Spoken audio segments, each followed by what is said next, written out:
Hola chicos, muy buen día. Vamos a dar inicio con esta segunda semana de nuestro tercer parcial, en el cual vamos a estar ya casi finalizando nuestro semestre, en este caso su quinto semestre con la materia de economía. Y bueno, en esta ocasión nuestro tema es la banca central. Vamos a conocer qué es una banca central o el Banco Central y en México cómo es que se vive, además de cuáles son sus funciones.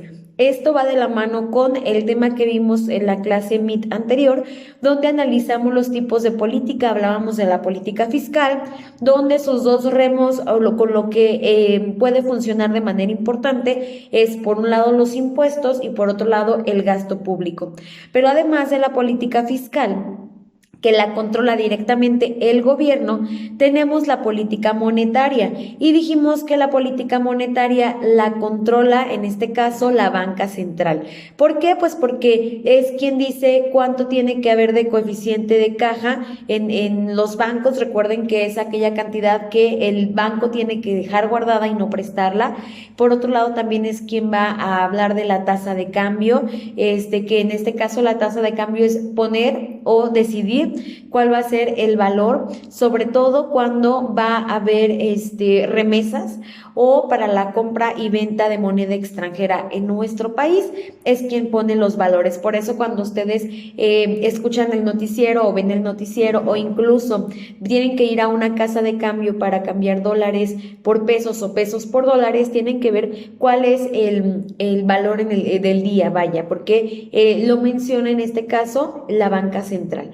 Dentro de algunas otras cosas que es quien decide es la banca central, por ejemplo, la tasa de interés.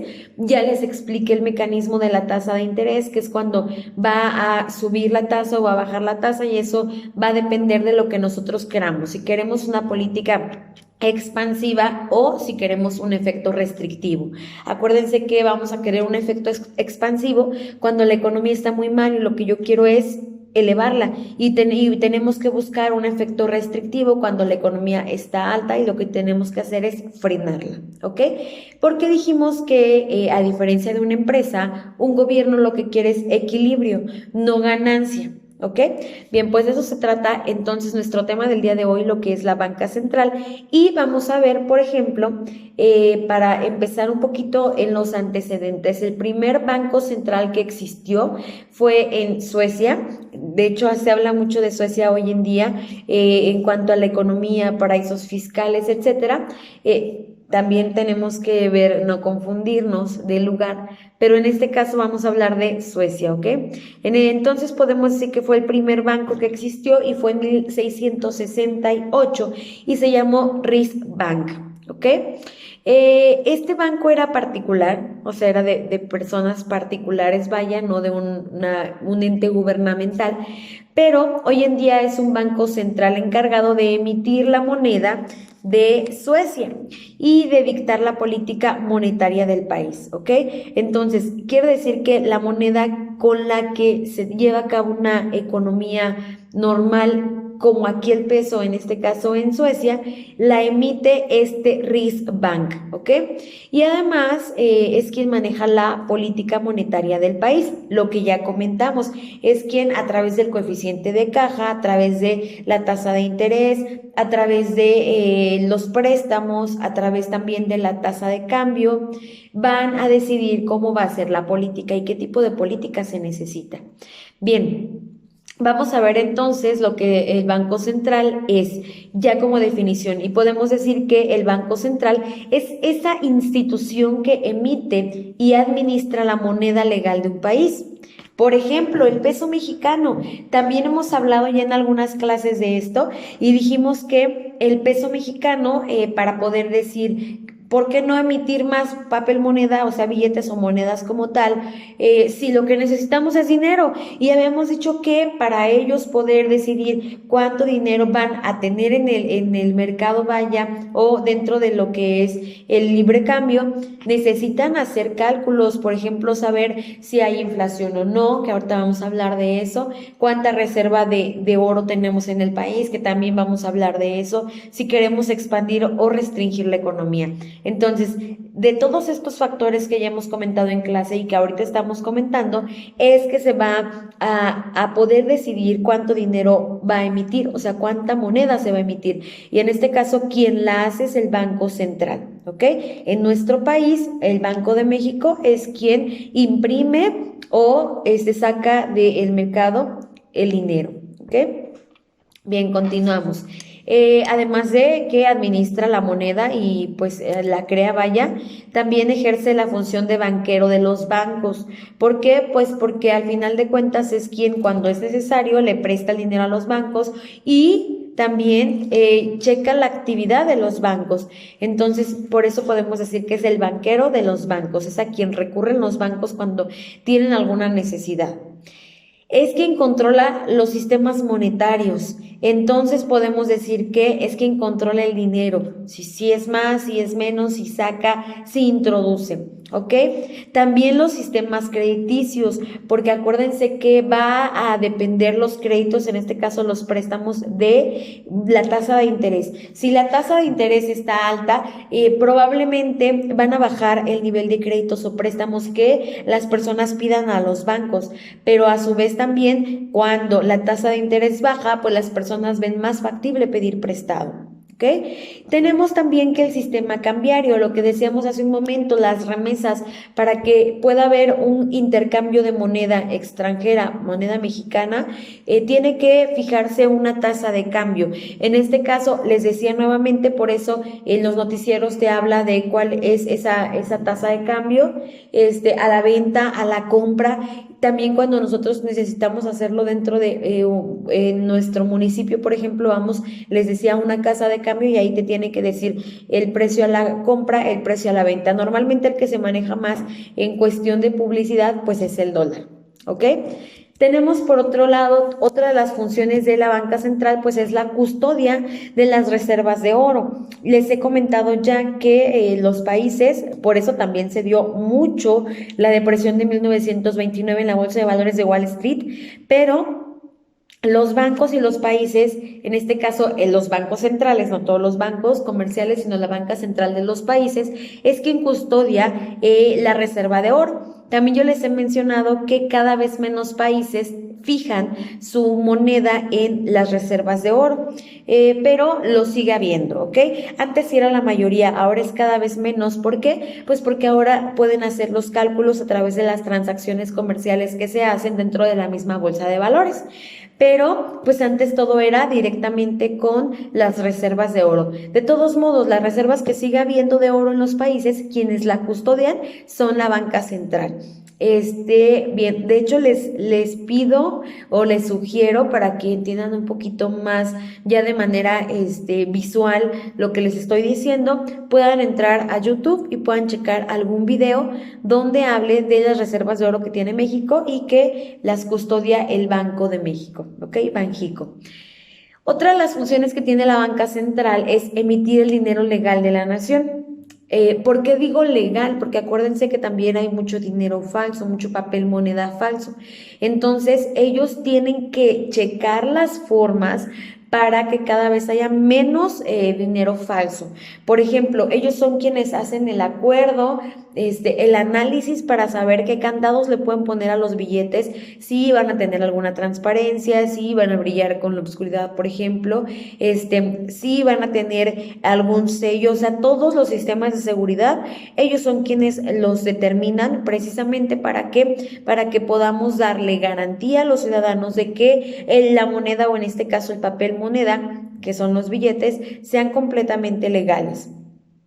Ahora, también ellos son quienes deciden cuándo retirar dinero. Por ejemplo, cuando hay una inflación, acuérdense que dijimos que la inflación es que te alcance cada vez para menos con más dinero o con el mismo dinero.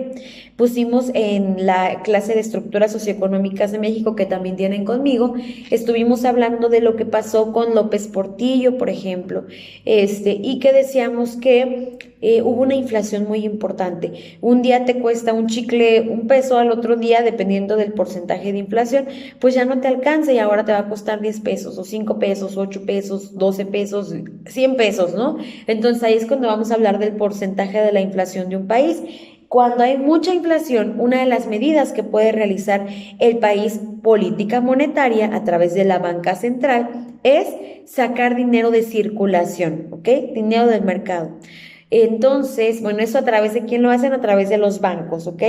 Por eso la banca central tiene una función muy importante y una relación importantísima con cada uno de los bancos. En este caso, entonces, a través de los bancos es que saca el dinero de circulación cuando hay una inflación. ¿Cuándo más saca dinero de circulación? Bueno, también cuando los billetes están muy desgastados, tú lo que puedes hacer es ir al banco y en el banco te lo cambian. Y a los bancos que nosotros conocemos, Bancomer, Banamex, HSBC, Santander, a estos bancos, el Banco Central o la banca central es quien le restituye el dinero, ¿ok? Entonces, ellos van a sustituir, digamos, sacan de circulación el dinero que está ya en muy mal estado, en malas condiciones, desgastado, entonces lo sacan, pero lo sustituyen. Ese se tiene que sustituir porque no quieren un efecto en la inflación. Cuando quieren un efecto en la inflación, simplemente sacan dinero de circulación, ¿ok?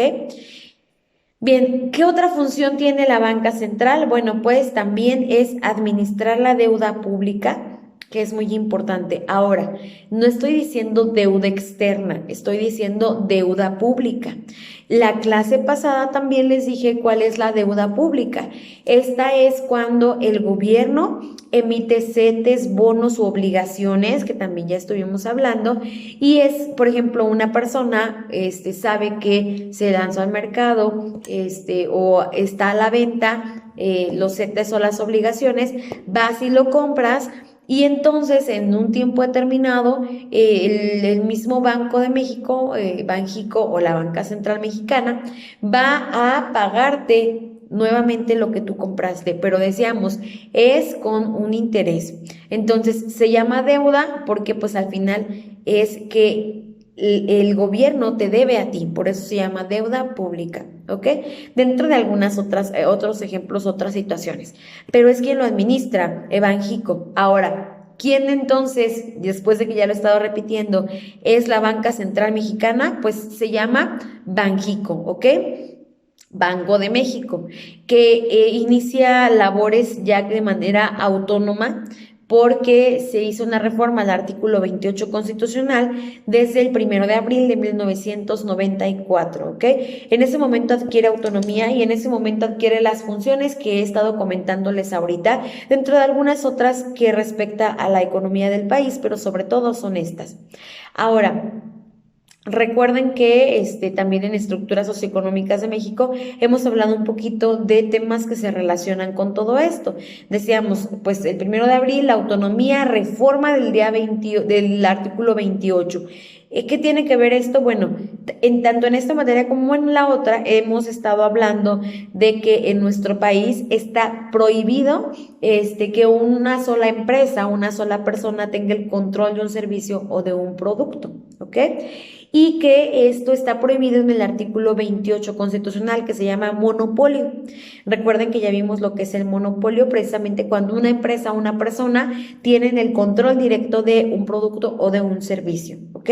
Entonces, este artículo 28 habla de el estanco, habla del monopolio y de la retención, que también yo ya les he explicado. ¿Ok?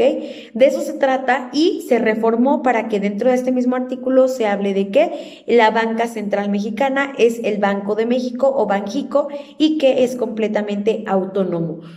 Va también con la tarea que tienen que realizar en estructuras socioeconómicas de México, donde tienen que ver los tipos de administración que hay, que es central, descentralizada y desconcentrada, y de hecho cuando hagan la tarea y tengan que poner los ejemplos de cada una de ellas, va a salirles Banjico y van a poder relacionar por qué es autonomía y dónde está dentro de los tipos de administración esta institución u organismo económico o financiero, ¿ok? Nuevamente, se encarga de la política monetaria. Entonces, de la clase pasada que vimos política fiscal, que se encarga el gobierno directamente, la política monetaria se encarga la banca central. Espero que me hayan entendido. Les dejé un material que emite el Congreso de la Unión, o en este caso la Cámara de Diputados específicamente, en su página oficial. ¿ok? Se los dejé en plataforma, espero que lo chequen y además que hagan la tarea que respecta a este tema. Solamente son unas preguntitas que tendrán que contestar con este video y con el material que les dejé en la plataforma. Les agradezco nuevamente que estén pendientes de la materia de economía y el día jueves estaré con ustedes en la clase Meet, donde estaremos hablando de algunos temas importantes, por ejemplo, además un poquito más de lo que es la globalización, que va de la mano también con el tema que tendremos también esta misma semana en estructuras socioeconómicas de México. Espero que unir estas dos materias les esté sirviendo para ampliar el conocimiento y poder conjuntar la sociedad, la economía, la estructura, la función y el rol, sobre todo en nuestro país. Muchas gracias y buen día.